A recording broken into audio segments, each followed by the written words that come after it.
bertujuan untuk mendapatkan hubungan yang stabil. Nah, tentunya tujuan dari periodontal splitting ini adalah untuk imobilisasi dan juga untuk stabilisasi gigi. Nah, perlu dicamkan juga bahwa splinting tidak membuat gigi goyang menjadi kencang kembali, ya. Tetapi splinting hanya menguatkan mobilitas bila mana splint itu masih terpasang dengan baik. Maka bila splintingnya dilepas, giginya tetap goyang. Kita harus membedakan dulu ya. Sama-sama namanya splinting.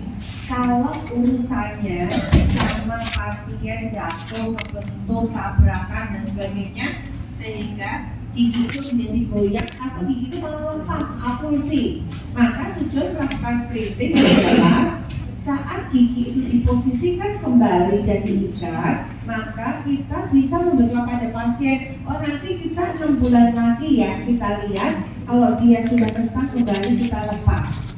Kenapa? Karena soketnya masih bagus, usapan tulang alveolar, karena aplikasi periodontalnya bagus, sehingga kita bisa menjadikan pasien, oke, Bapak, Ibu, nanti 6 bulan lagi kita coba buka splintingnya. Kalau giginya sudah stabil, dibuka, gitu ya. Tetapi kalau splintingnya dilakukan pada gigi goyang, di mana kerusakan tulangnya sudah parah, sudah mungkin sampai sepertiga apek atau mungkin malah nggak ada lagi tulangnya, maka splint ini berfungsi sebagai permanen. Artinya apa? Ya kalau dipegang splintnya bagus, ya dia tetap akhirnya itu bisa berfungsi dengan baik. Kalau splintnya lepas ya nggak jadi giginya tetap goyang, gitu ya. Jadi supaya tidak menimbulkan nanti salah persepsi.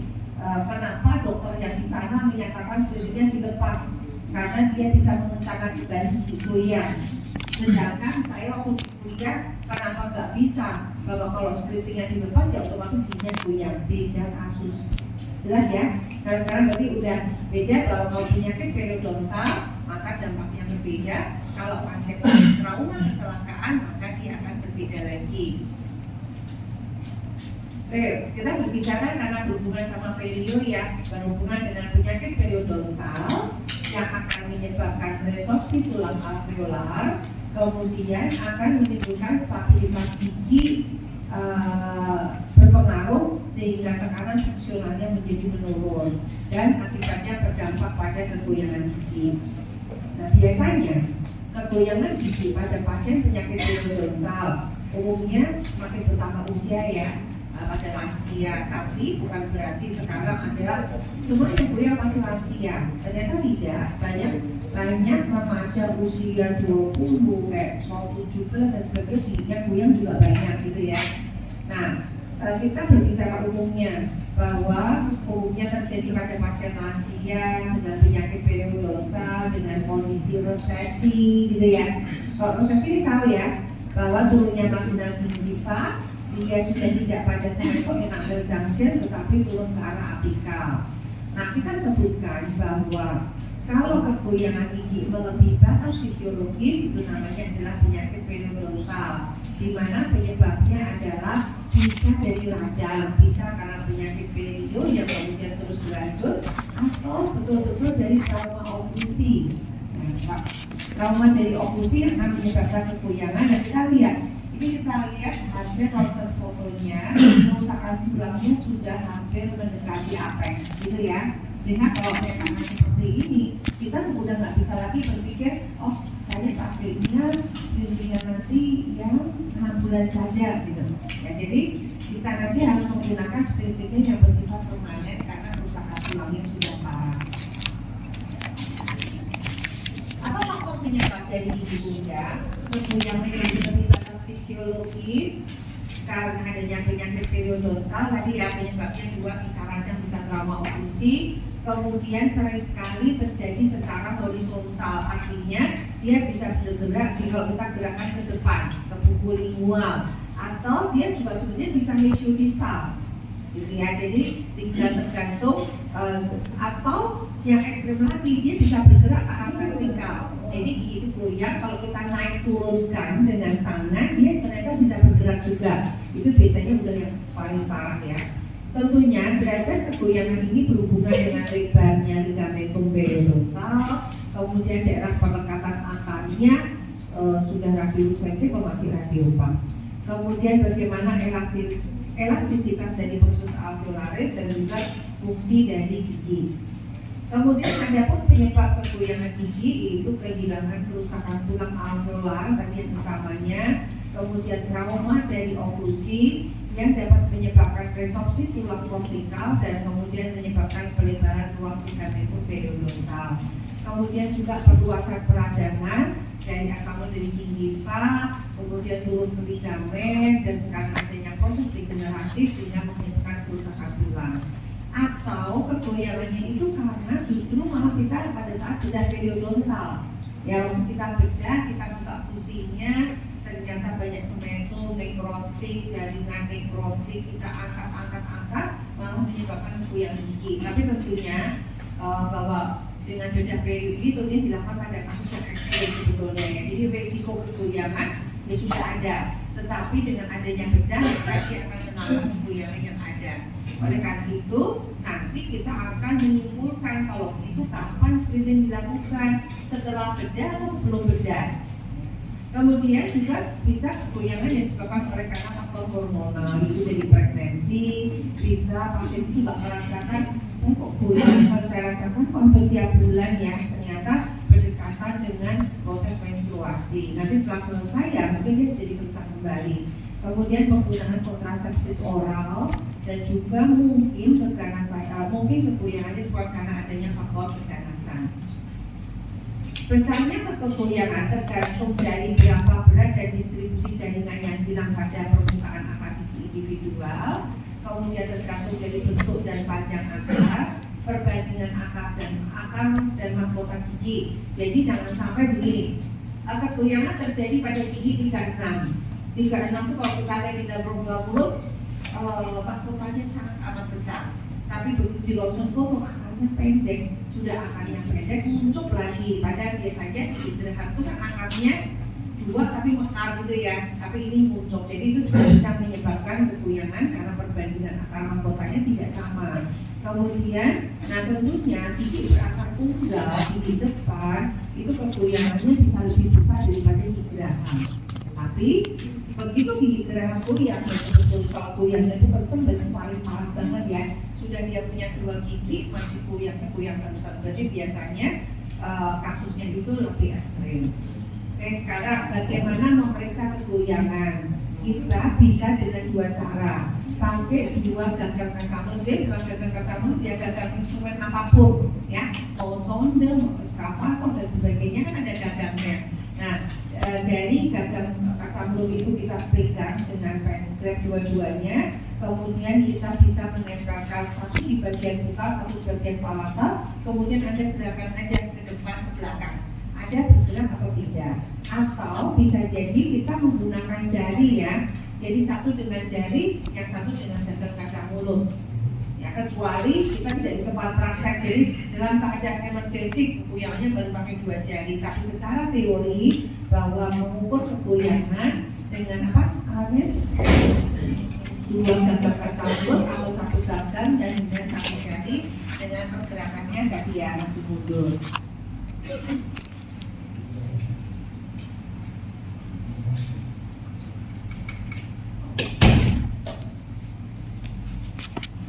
Oke, kita lanjutkan. Vaksinasi ini tidak, tapi kita aja bahwa kalau Fuhrman di tahun 75 dia menyebutkan bahwa derajat nol itu normal. Salah satunya mobilitas fisiologi. Kamu dari mana misalnya? Kita pergi ke puncak nih, kita minum di sana, besok pagi besok begitu kita gerakan gigi pengaturkan oklusi. Saya kayaknya agak nyeri ya, agak goyang ya. Tapi kalau pasti ya setelah kondisinya panas dan sebagainya kebetulan juga hilang, itu masih menganggapnya sebagai fisiologik ya. Fisiologi itu kecuali beda ya, udah di puncak goyang banget ternyata memang pasiennya punya penyakit periodontal. Kita tidak berbicara itu bahwa kita menyatakan bahwa derajat normal itu memang secara klinis kehidupannya memang baik, tidak ada penyakit periodontal tapi dia merasakan ada kegoyangan. Derajat 1, apabila tadi ya pemeriksaan dengan gagang kacang mulut atau dengan satunya jari, dia bisa bergerak dibanding sebelahnya. Tentunya kaitannya adalah sebelahnya tadi tidak goyang ya. Dia bisa bergerak berapa mili. Kalau dia bisa bergerak kurang dari 0,5 mili disebut derajat 1. Derajat 2 itu berkisar setengah sampai 1 mili. Derajat 2 berkisar lebih dari 1 mili. Derajat 4 berarti udah ekstrim ya, dia bisa bergerak naik turun. Kemudian Freddy tahun 2002 dia menyebutkan lagi bahwa derajat 1 goyang kurang dari 0,5, derajat 2 ini hampir sama ya, setengah sampai 1 mili. Derajat 3 tapi derajat 3-nya adalah lebih dari 1 dan bisa digerakkan ke segala arah, demikian juga dengan vertikal. Kemudian klasifikasi lain lagi menyebutkan bahwa derajat 0 tidak ada kegoyangan, 1 dia bisa bergerak sampai dengan 1 mm, sedangkan tadi yang lainnya berarti kan setengah milimeter. Derajat 2 lebih dari 1 mm, derajat 3 lebih dari 1 plus gerakannya adalah vertikal. Nah, yang tidak boleh Anda lupakan adalah klasifikasi Miller. Jadi sampai ini yang dipakai di ulama krusial dan Miller.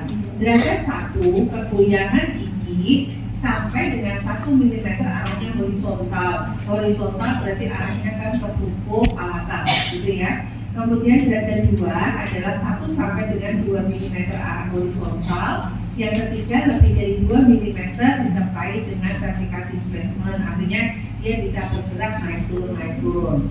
Tentunya nanti kita akan kesepakatan bahwa sepanjang kegoyangannya lebih dari 1 mm, karena nanti pemeriksaan derajat kan beda-beda ya masing-masing. Jadi sepanjang dia bisa bergerak 1 mm dibandingkan dengan sebelahnya yang tidak goyang, maka itulah indikasi dari splinting. Kemudian sekarang tekniknya, bagaimana teknik menstabilkan gigi? Kita bisa buat splinting. Splintingnya bisa lepasan, bisa cekat. Tujuan splinting tadi hanya menstabilkan gigi goyang sehingga memperbaiki tekanan dari fungsional dari secara merata. Nah tentunya gigi goyang karena penyakit periodontal, kita tidak hanya cuma butuh splinting saja, ya. Berarti butuh splinting dan ada kemungkinan besar bedah periodontal karena gigi goyangnya karena adanya kerusakan tulang karena adanya jaringan granulasi, karena ada bakteri dan sebagainya, sehingga kita perlu kombinasi. Sekarang splinting kapan dilakukannya? Dilakukannya adalah Anda berbagi sampai fase-fase ya. Jadi di dalam penyakit periodontal itu rencana perawatan dari fase 1 sampai fase 4. Saya tidak menjelaskan dulu, tetapi nanti bahwa splinting ternyata harus dilakukan di fase 1. Fase 2-nya adalah bedah. Jadi makanya tadi kenapa bahwa salah satu kegoyangan gigi disebabkan karena faktor bedah ya, itu sudah bisa kita atasi bahwa di fase 1 dulu. Di fase 1 itu berarti kemarin yang Anda kerjakan ada melakukan PPI, HYG, scaling, itu kan di fase 1. Kalau ada gigi goyang, berarti gigi goyang dilakukan juga di fase 1 sebelum pada fase bedah dilakukan. Nah di fase 1 ini bisa splintingnya adalah temporary ataukah disebut juga dengan semi permanen.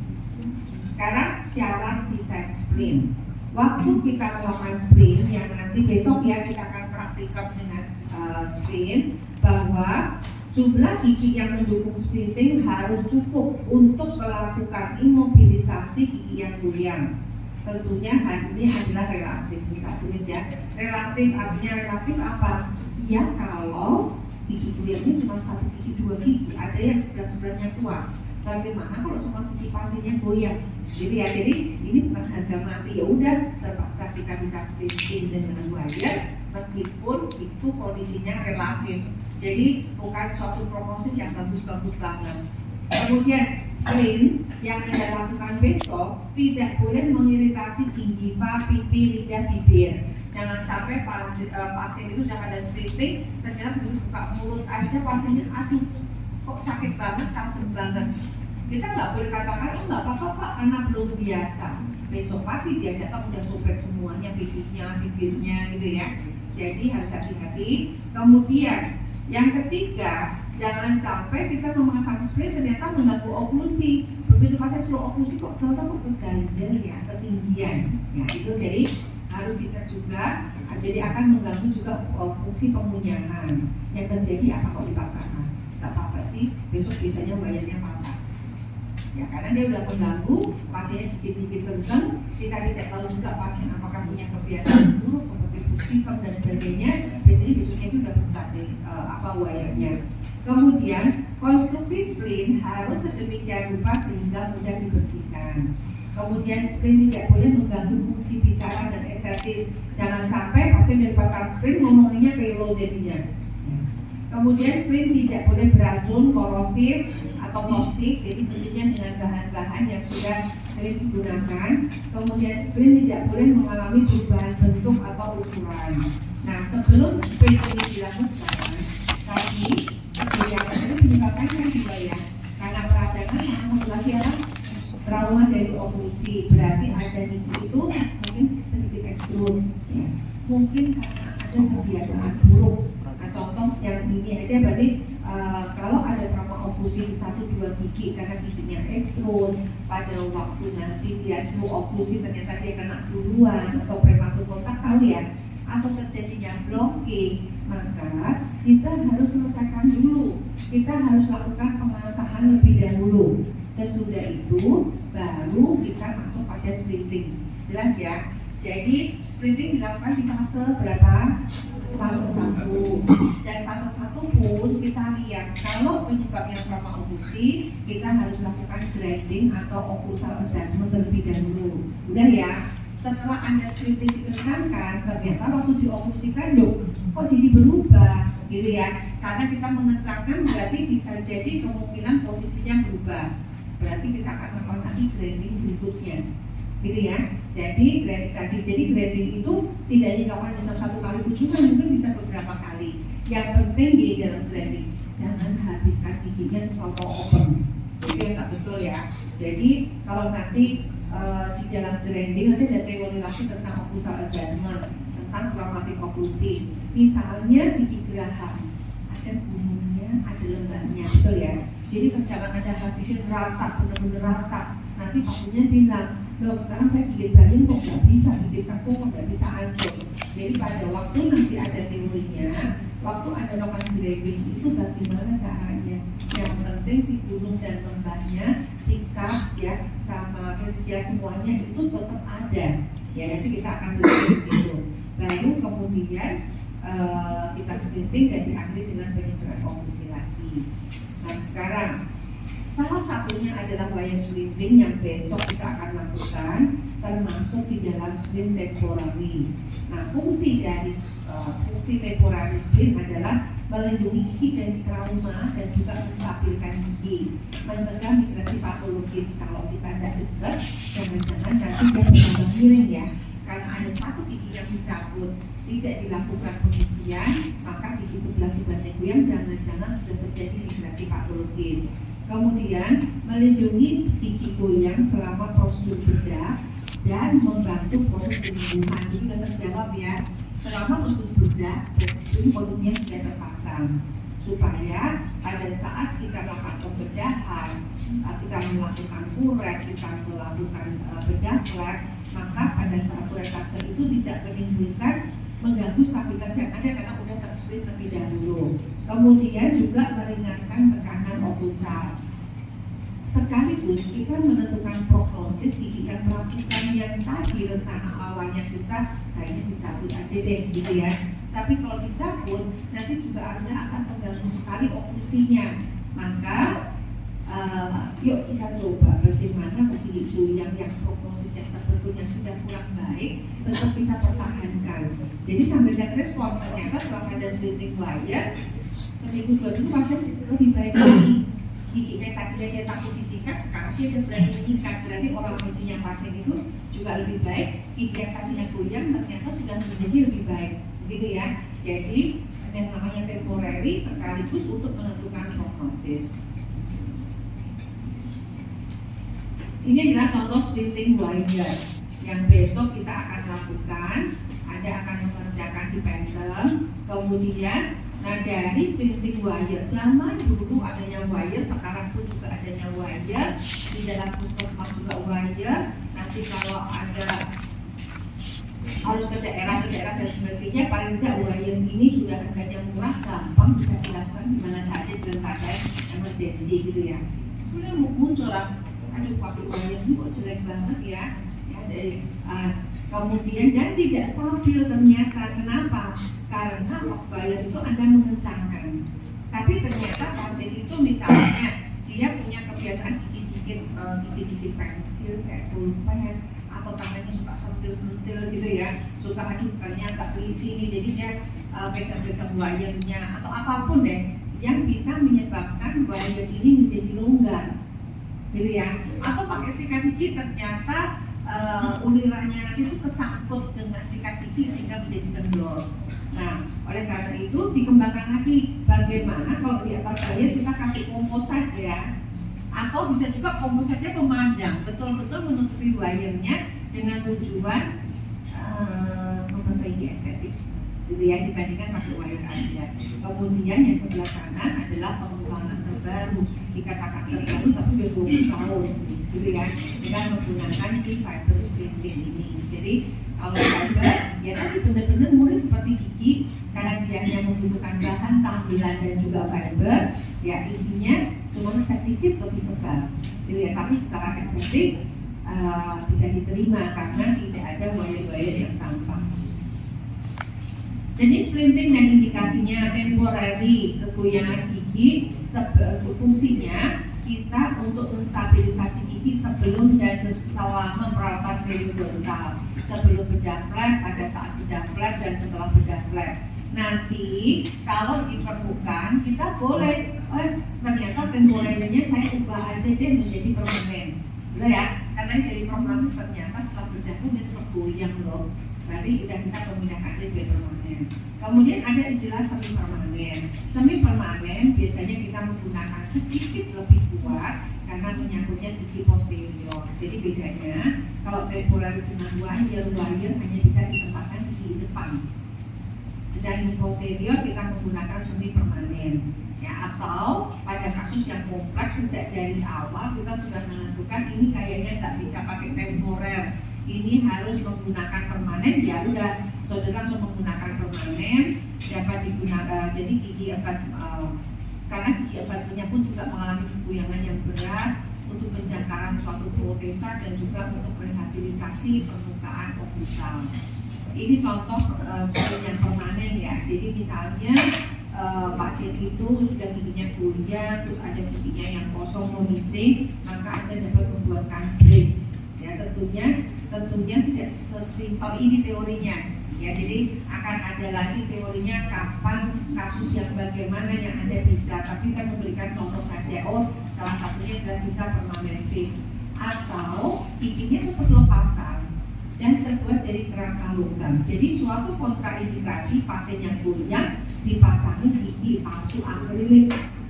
Jadi mulai sekarang, mulai ini ya, misalnya mulai dari orang tua saya pakai gigi palsu, gitu ya, iseng aja, mama papa ada giginya goyang nggak sih? Saya bilang, jadi kok ada giginya yang goyang sebetulnya tidak boleh menggunakan gigi palsu akrilik. Karena dia sifatnya horizontal dan akan bersifat menggoyangkan. Apalagi kalau sekarang ada benar-benar namanya valplas, gigi palsu, itu lebih lagi ya, bebannya terlalu berat. Tidak semua pasien bisa dipasangkan dengan valplas, khususnya pada pasien-pasien dengan penyakit periodontal. Jadi yang ini dengan menggunakan kerangka logam, dia dibuat splint di bagian lingualnya. Ya, tadi ada seakan-akan dua plat ya, plat di daerah di lingualnya, kemudian platnya yang berada pada titik kontak dari gigi yang satu menyambung. Jadi fungsinya adalah untuk menahan sebagai imobilisasi dari kegoyangan. Jadi ini contohnya ya, jadi dia bersifat fungsinya adalah untuk menyanggah dari gigi yang goyang. Jadi splint semi permanen atau permanen digunakan untuk gigi yang goyang yang hebat yang dapat mengganggu fungsi kekenyangannya. Kemudian kalau splint permanen sendiri ya tadi sudah memang untuk rehabilitasi yang kompleks. Kontraindikasinya Kontraindikasinya yang memang karena pasiennya nggak mampu, tapi dengan Anda menggunakan wire pada gigi goyang, ya sebenarnya seberapa berupaya Anda bisa untuk menolongnya. Ya karena wire itu kamu beli 5 meter harganya cuma hanya 20.000. Dipakai untuk selalu pakai itu juga nggak habis-habis gitu ya. Sehingga kita mengajarkan adalah besok adalah yang dasar. Bagaimana dengan kasus yang ada kita bisa melakukan pada pasien. Jadi ekonomi yang tidak memungkinkan kayaknya harus ada banyak besar.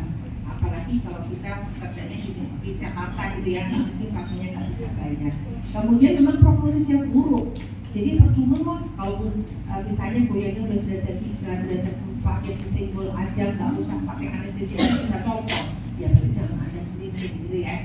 Jadi prognosisnya memang sangat buruk. Kesehatan umumnya pasien buruk, artinya pasien tersebut sudah diberikan belanja, semua aktivitasnya dibantu orang lain gitu. Ya tadi saya menambahkan dengan menggunakan si wire ini. Ya, jadi dia tidak bisa melakukan secara mandiri untuk oral hygiene-nya, ya berarti jangan. Kemudian dan secara emosional memang pasien tidak mau terima untuk diikat dengan prosedur yang lama dan sebagainya. Kemudian sekarang kita masuk kepada wire ligation.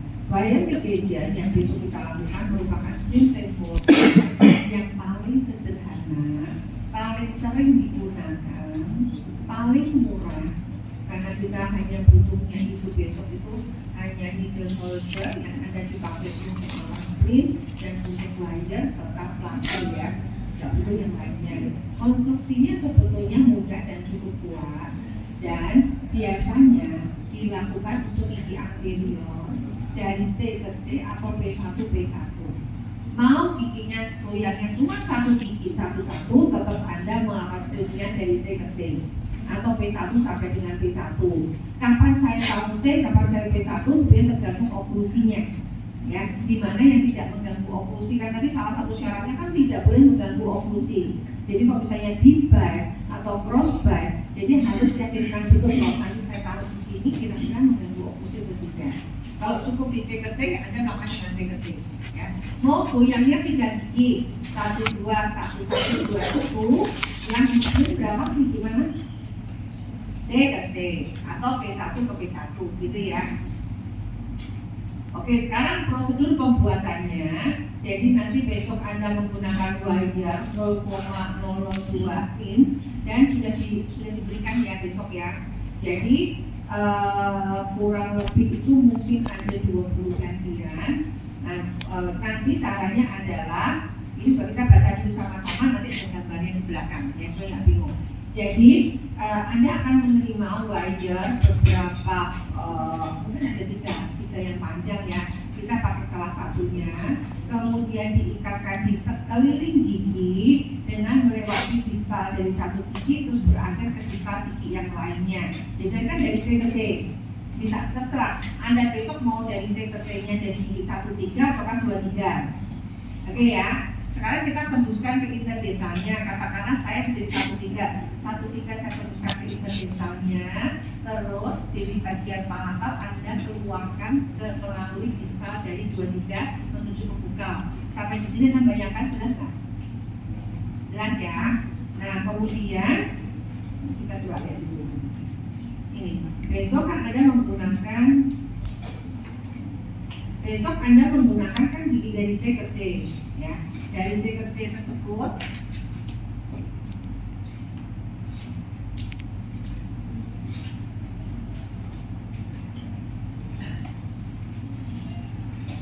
jadi kawat itu kita lengkungkan. Nanti ada videonya ya, kita share sama-sama ya. Jadi kawat yang panjang itu Anda lengkungkan menjadi 2 ya, ditekuk gitu. Kemudian ujung dari kawat masukkan ke distalnya gigi 1, 3. Berarti kan tembusnya kemana? Ke palatal. Dari palatal Anda tembuskan lagi ke gigi 2, 3 supaya ketemunya di bagian bukal. Sudah jelas? Nah tentunya nanti Anda akan menggambar lebih dahulu giginya, kurang lebih di titik kontak di setengah mahkota. Anda gambar pakai pensil, oh ini titik kontak saya, dan baik dari bagian palatal maupun di bagian bukalnya. Kemudian Anda meletakkan kawatnya sesuai dengan garis yang Anda gambar. Jelas tidak? Jadi di bagian labial Anda gambarkan sesuai, bagian palatal digambarkan, ketemunya adalah nanti di bagian distal dari gigi 23. Setelah itu Anda ulir, Anda kencangkan di clean. Nah kemudian Anda besok akan menerima lagi kawat yang besar, di mana kawat yang besar itu Anda akan potong-potong seperti Anda pernah jepitan rambut yang itu loh. Kalau Anda bisa baju itu kan apa itu namanya, jepitan rambutnya itu benar-benar yang hitam kecil tipis itu. Ya, besok si wire yang kecil-kecil itu Anda potong, jangan terlalu kecil sekali ya. Mau ke arah misalnya per 4 cm Anda tekuknya itu yang satu panjang, satu pendek begini. Oke, nah nanti setelah tadi Anda ikatkan di bagian 23 kan berarti si wire namanya ini adalah kawat mayor. Kawat mayor hanya satu, melingkar dari 13 sampai dengan 23. Oke ya. Terus kamu punya yang namanya kawat minor. Kawat minor dipotong seperti jepitan rambut, satu panjang, satu pendek. Oke. Nah tadi kawat mayornya kan sudah mengelilingi gigi. Kemudian dari bagian lingual, besok kita akan di bawah, Anda jepitin si wire-nya tadi. Yang satu ada di bawah wire mayor, yang satu berada di wire mayor juga. Oke, dari bagian palatal ditembuskan sampai keluar ke bagian bukal. Sampai di sini jelas sulit enggak? Bisa diterima nggak? Ya, jadi kita ulang lagi ya. Ada wire mayor yang mengelilingi 13 sampai 23. Nanti keluarnya wire mayor ada di bagian labial dari 23. Ketemu kan?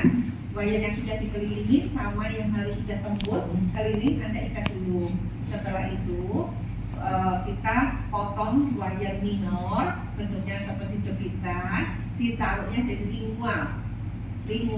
Jadi ada wire yang melintang nih ya, wire dari bagian labial, wire bagian palatal. Kemudian wire minor itu kita taruhnya ada di sini interdental ya, masuk itu yang satu di bawahnya, yang satu di atasnya.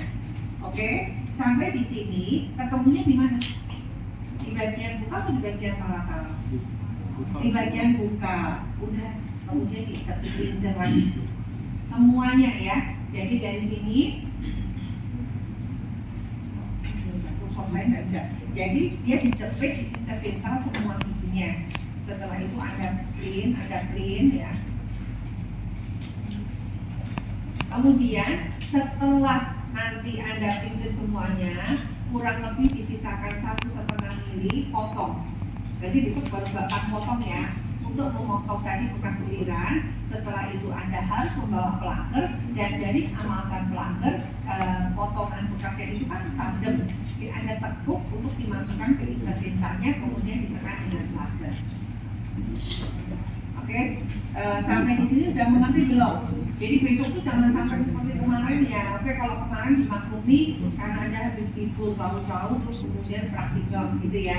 Tapi untuk besok apa yang diterapkan hari ini Anda lihat lagi. Nanti saya berikan videonya juga Anda lihat lagi. Jadi besok itu benar-benar nggak tahu, benar-benar sudah tahu teorinya, tinggal menjalankan aja. Kemudian ini contoh, ini nggak usah dicontoh ya, artinya gini. Sebetulnya kita boleh memodifikasi apapun. Jadi contoh tadi kan bayarnya kan ditekuk 2. Misalnya, jadi saya maunya di bagian labial tetap 13 sampai dengan 23, tapi ini dibalik. Kalau tadi kita ketemunya ulirannya dari bagian bukal, sekarang tidak. Jadi kita tempelkan dia di bagian bukal, kedua ujung masuk ke bagian palatal, kemudian ditemukan lagi di tengah-tengah antara 11 dan 21. Ya, jadi ujung lainnya dibawa ke bagian bukal, yang satu juga bukal, terus kemudian ada kelintir. Itu boleh ya, tapi kita nggak berbicara yang ini. Nanti kalau jadi yang besok kita pakai caranya yang normal, yang sederhana. Nanti kalau modifikasi Anda boleh nanti kalau udah praktek sendiri terus Anda memodifikasikan. Nah, ikatan kawat yang bervariasi tadi ya, bisa ketemunya di distal dari 23 atau kita mau ketemunya di antara 1121. Yang penting bahwa splitting yang Anda lakukan mencegah pergerakan ke insessal ke arah cervical. Artinya apa? Si kawat mayat itu nggak bisa loh Anda gerakan. Kalau sampai Anda bisa menggerakkan ke atas ke bawah, berarti splitting Anda itu tidak bagus. Ya, jadi besok yang dinilai adalah kawat mayat betul-betul bungkus tidak keriting. Kalau besok sampai Anda nggak tahu gimana cara itu splitting semuanya, Anda ganti yang baru. Ya. Nah, terus kemudian dan dapat merapatkan ruangan di antara gigi yang terpisah. Artinya, tapi ini nggak bisa dilakukan di model besok ya. Model besok kan bukan model goyangan gigi. Jadi merapatkan ruangan di antara gigi yang terpisah kalau nanti dilakukannya di pasien dan kalau dia sudah mengalami migrasi patologis. Oke, sekarang kita lihat. Nah, besok contoh model yang sudah Anda bawa, Anda masih ingat nggak? Model yang Anda bawa kemarin ada misinya nggak dilakukan? Ada. Nah, berarti besok akan modifikasi gimana caranya karena ada satu misi yang hilang. Nah, jadi Anda bisa melakukan ini ya. Jadi wire-nya ketemunya di gigi 3 di bawah ya. Dari 43, kalau ini modifikasi itu dia tekuk, atau kalau tidak Anda bisa melakukan yang nomor 2 itu dia masuknya adalah dari bagian muka pindah ke pangkal, dari pangkal pindah ke muka. Tapi besok kita tergantung sama si pembimbing masing-masing ya. Jadi dengan asumsi itu kemarin ada apa ya 31 yang hilang kalau nggak salah ya. Berarti giginya 32 dibawa sampai ke 31 baik bagian muka di bagian pangkal. Sampai sini jelas kan? Kalau tadi kan harusnya kalau giginya itu kan Anda bawanya sampai ke gigi 23 atas.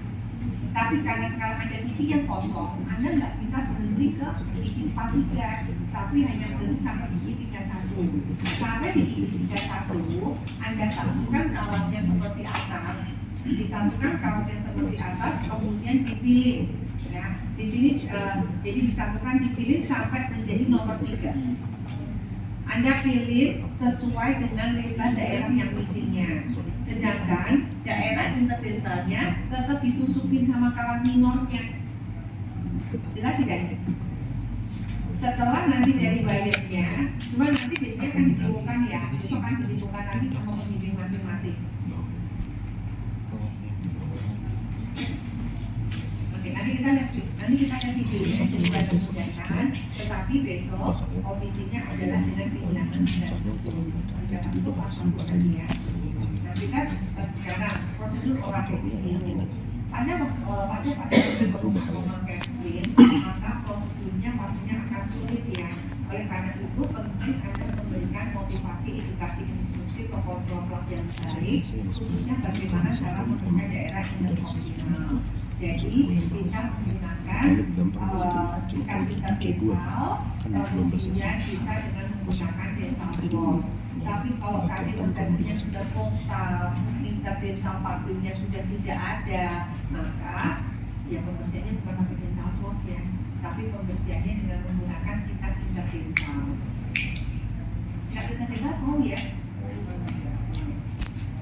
Nah ini besok yang Anda lakukan, tapi sesuai dengan kasus ini seandainya giginya saya semuanya. Jadi kurang lebihnya dilakukannya kan di bawah titik kontak di atas simulum supaya mudah. Ya mungkin kira-kira ini setengah mahkota. Setengah mahkota ya. Jadi bukan setengah, kalau ada resesinya tidak include. Setengah mahkota di atas simulum, jadi nggak perlu dia resesi atau nggak resesi. Yang penting kamu setengahnya mahkota dari sensor sampai CEJ doang. Jelas ya? Jadi bukan kalau misalnya resesi yang total terus kamu deket cervical, bukan. Karena posisinya adalah di atas simulum, yang Anda gambar adalah bagian labial dan juga palatalnya atau lingualnya. Sampai sini jelas ya. Sesudah itu ini kalau dulu Anda menggunakan modelnya ini udah coba dari model dental stone kan nggak ada kita dentalnya, maka kita suruh bolongin mahasiswa. Dan besok tidak, besok kan apa model Anda kan bisa tembus ya. Jadi langkah selanjutnya adalah Tidak. Jadi yang continuous ya.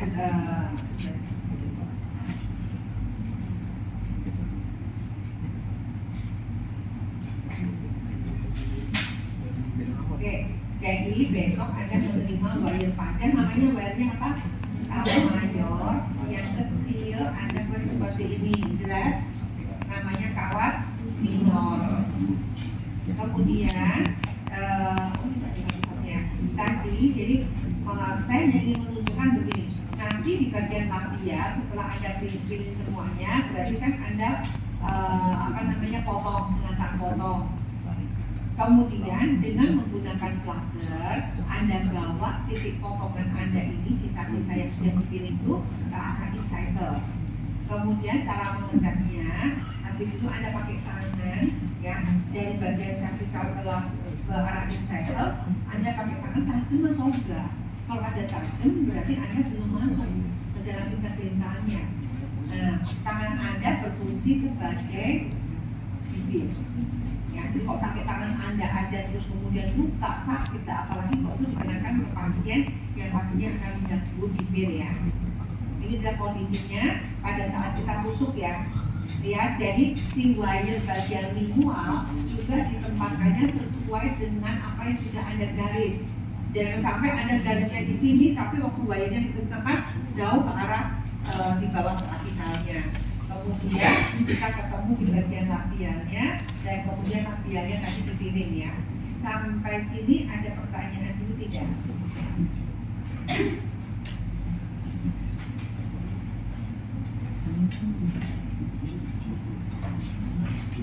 Ini jadi ketua kelasnya sini siapa?